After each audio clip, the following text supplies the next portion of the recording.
Good morning student. आज का जो मेरा लेक्चर है it's a 29th lecture about life process. लेकिन आज के लेक्चर में मैं कोई नया टॉपिक स्टार्ट नहीं कर रही हूँ। आज जो हमारा बचा हुआ टॉपिक है एक्सक्रीशन से रिलेटेड, उसके बारे में हम बात करेंगे।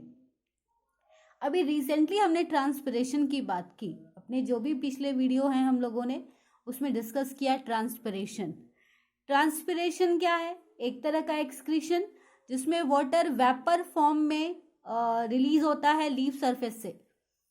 लेकिन स्टूडेंट सिर्फ ट्रांसपिरेशन ही नहीं, एक और ऐसा माध्यम है गटेशन, जिससे excess amount of water release होते हैं प्लांट से।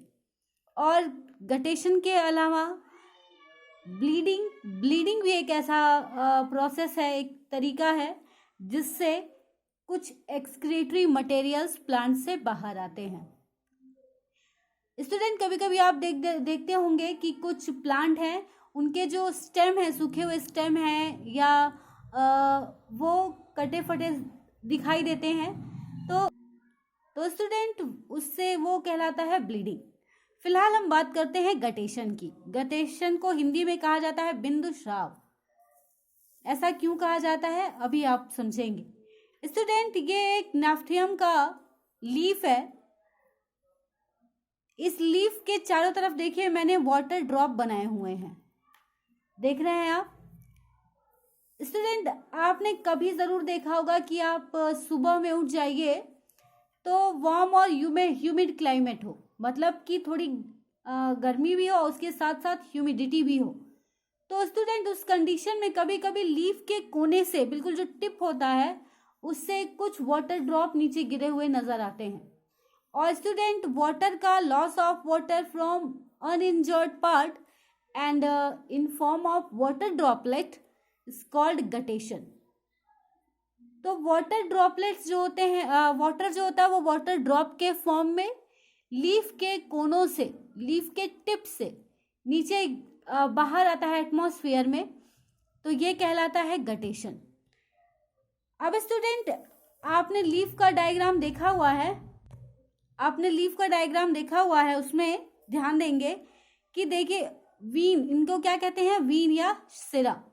शिराएं जो होती हैं, इन शिराओं से होते हुए वाटर टिप तक आता है और ड्रॉप करके निकलता है। कभी आप देखिए टैप को देखा है, जब टैप बिल्कुल अच्छे से बंद नहीं होती है तो बिल्कुल एक एक बूंद करके वाटर नीचे गिरता है। तो सेम ऐसा ही लीफ के कोनों से, टिप से एक एक ड्रॉप करके वाटर नीचे आता है। ये प्रोसेस कहलाती है गटेशन। ऐसा आपको कहाँ देखने को मिलेगा?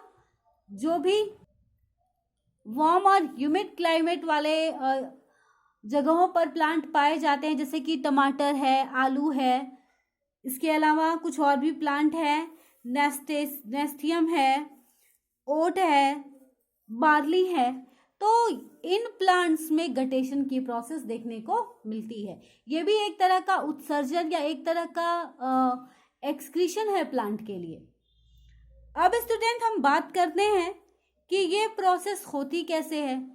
मैंने कहा कि शिराएं, देखिए ये शिराएं हैं, इन शिराओं से वाटर जाता है। स्टूडेंट इन वेन के इंड पर छोटे छोटे पोर होते हैं जिनको हम लोग जल रंध्र कहते हैं। जल रंध्र या हाइडेथोड्स, ध्यान दीजिएगा, HYDATHODES, हाइडेथोड्स, या उनको हम जल रंध्र कहते हैं। इन जल रंध्रों के द्वारा वाटर कहाँ पहुंचता है? किनारों पे, और इसी जलरंध्र से वाटर ड्रॉपलेट के फॉर्म में बाहर आ जाता है।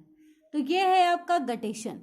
कह सकते हैं कि एक ऐसी प्रक्रिया जिसमें पानी का जो आवश्यकता से अधिक जल है वो बूंद के रूप में श्रावित होते हैं जल रंध्रों द्वारा, जिसे हम बिंदु श्राव या गटेशन कहते हैं। अब आते हैं हम, आपने एक्सक्रीशन इन एनिमल्स पढ़ा था, वहां पे हमारा एक टॉपिक रह गया था स्टूडेंट, एक्सेसरी एक्सक्रीटरी ऑर्गन, सहायक उत्सर्जी अंग। अब सहायक उत्सर्जी अंग क्या है? स्टूडेंट, गर्मी में चल रहा है तो जाहिर सी बात है गर्मी तो आ गई है, टेम्परेचर इंक्रीज कर रहा है, बिना फैन के या कूलर के हम अब रहना थोड़ा पॉसिबल नहीं लग रहा है। तो क्या करते हैं कि कहीं बाहर से आते हैं तो जल्दी से फैन ऑन कर दो, कूलर ऑन कर दो, गर्मी लग रही है। उस कंडीशन में आप क्या देखते हैं अपने आप को कि आप ऊपर से नीचे तक पसीने से भीगे हुए, स्वेटिंग हुई रहती है। ऐसा होता है ना, जाहिर सी बात है गर्मी में तो ये आम बात है। स्टूडेंट, अब ये स्वेट क्या है तो इसके बारे में मैं आपको बताती हूं। हमारे स्किन में स्टूडेंट ग्लैंड होती हैं, उन ग्लैंड को कहा जाता है स्वेट ग्लैंड, और हिंदी में कहा जाता है संवेद ग्रंथियां। स्वेद ग्रंथियां या स्वेट ग्लैंड, हिंदी में क्या कहते हैं उन्हें? स्वेद ग्रंथियां। हिंदी में क्या कहते हैं? स्वेद ग्रंथियां। सॉरी, मेरे मुंह से संवेद निकला, संवेद is not a right word, स्वेद, स्वेद ग्रंथियां। तो स्टूडेंट, स्वेट ग्लैंड से जो एक्सेस अमाउंट ऑफ वाटर होता है वो पसीने के रूप में, जो अतिरिक्त जल की मात्रा होती है वो पसीने के रूप में, स्वेट के रूप में स्वेट ग्लैंड से बाहर आती है। और चूंकि sweat gland integumentary system, it means कि स्किन के अंदर जो अंदर लेयर हैं उनमें मौजूद होते हैं, तो धीरे धीरे वो स्किन के थ्रू बाहर निकलते हैं और आपकी बॉडी से जो भी थोड़ा एक्सेस वाटर होता है वो रिलीज होता है। इसलिए गर्मियों में आप देखेंगे कि ज़्यादा से ज़्यादा हम पानी पीते हैं या हमें प्यास लगती है। क्यों? क्योंकि स्वेट के फॉर्म में वाटर का रिमूवल हमारी बॉडी से ज़्यादा होता है। एक तो एक्सक्रीशन कर रहे हैं तो यूरिन के फॉर्म में वाटर रिलीज हो रहा है, और दूसरा स्वेटिंग की वजह से स्वेट ग्लैंड से भी अमाउंट ऑफ वाटर रिलीज हो रहा है। अब इस तरह से स्टूडेंट, मैमल्स में स्वेट ग्लैंड होती है जो स्किन को प्रिवेंट करती है, और इसके अलावा जो एक्सेस अमाउंट ऑफ वाटर होता है वो भी हमारी बॉडी से बाहर होता है। और इतना ही नहीं स्टूडेंट, कुछ नाइट्रोजनस वेस्ट या कुछ ऐसे मिनरल्स भी होते हैं जो इस स्वेटिंग के साथ, पसीने के साथ हमारी बॉडी से बाहर आते हैं। और गर्मियों में अगर आप कहीं बाहर से आ रहे हैं और स्वेटिंग बहुत ज़्यादा हो रही है तो थोड़ा देर रुक के हम अपनी बॉडी को वॉश करते हैं। ऐसा क्यों करते हैं? क्योंकि उस स्वेट के साथ साथ जो एटमॉस्फेयर में अदर माइक्रोब्स थे, कुछ ऐसे ऑर्गेनिज्म थे जो हमारी बॉडी पे हैं, वो भी धीरे धीरे ग्रो करने लगते हैं। तो जब हम वॉश करते हैं, एक डेटॉल वॉश लेते हैं, एक एंटीसेप्टिक वॉश लेते हैं, तो उस कंडीशन में इस स्वेट के साथ साथ वो बैक्टीरियाज भी रिमूव हो जाते हैं। अब बात करते हैं second accessory organ, this one called liver, liver cells.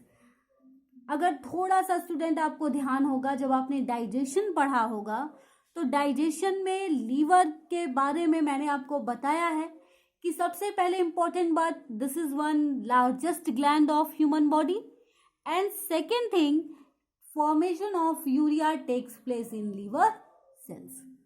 जो लीवर कोशिकाएं हैं, यकृत कोशिकाएं हैं, वो आवश्यकता से अधिक जो अमीनो एसिड होते हैं जिनकी हमें जरूरत भी नहीं है, उसके नाइट्रोजनस पार्ट को यूरिया में कन्वर्ट करता है। फिर से मेरी बात सुनिएगा, जो लीवर सेल्स होते हैं वो एक्सेस अमीनो एसिड के जो एक्सेस नाइट्रोजनस पार्ट हैं उनको यूरिया में बदलता है। किसमें चेंज करता है? यूरिया में। और जब वो यूरिया में चेंज कर देता है तो यही यूरिया आपका कहाँ मिक्स हो गया? ब्लड से। और इस यूरिया को फिल्टर करने का काम, इस यूरिया को यूरिन के फॉर्म में बना करके शरीर से बाहर निकालने का काम किडनी करती है। कौन करता है? किडनी करती है। आगे बढ़े, next topic, next one is lungs. अब आप कहेंगे मैम ये एसेसरी ऑर्गन कैसे हो गया एक्सक्रीटरी? तो ध्यान दीजिए, carbon dioxide is not essential for our body, definitely नहीं है। तो कार्बन डाइऑक्साइड भी हमारे लिए क्या हो गया? एक तरह का उत्सर्जी पदार्थ, एक तरह का एक्सक्रीटरी मटेरियल। तो इसको बाहर करने का काम कौन करता है? लंग्स। तो लंग्स भी एक तरह के एसेसरी एक्सक्रीटरी ऑर्गन या सहायक उत्सर्जी अंग हो जाते हैं। जो कार्बन डाइऑक्साइड को बाहर करते हैं, और कुछ अमाउंट में वेपर, जिससे अगर बॉडी में हीट ज़्यादा है तो वेपर फॉर्म में कुछ अमाउंट में वाटर भी बाहर निकलता है लंग्स के थ्रू, वेपर फॉर्म में। Next, intestine. इंटेस्टाइन, आंत। इंटेस्टाइन को भी हम एक्सक्रीटरी ऑर्गन में रख सकते हैं। हालांकि डायरेक्टली ये कोई उत्सर्जन नहीं करता है या उत्सर्जन की क्रिया में भाग भी नहीं लेता है, लेकिन जो लीवर और स्प्लीन में बने हुए वेस्ट मटेरियल होते हैं वो इस इंटेस्टाइन में आते हैं, और जो भी अवशिष्ट भोजन है, जो भी अनपचा हुआ या अपच भोजन है, उनके साथ मिक्स होकर के ये फेजेस के फॉर्म में बाहर निकल जाते हैं। तो इस तरह से student skin, liver, lungs and intestine, त्वचा, यकृत, फेफड़े और आंत सहायक उत्सर्जी अंग कहलाते हैं। Okay student, thank you.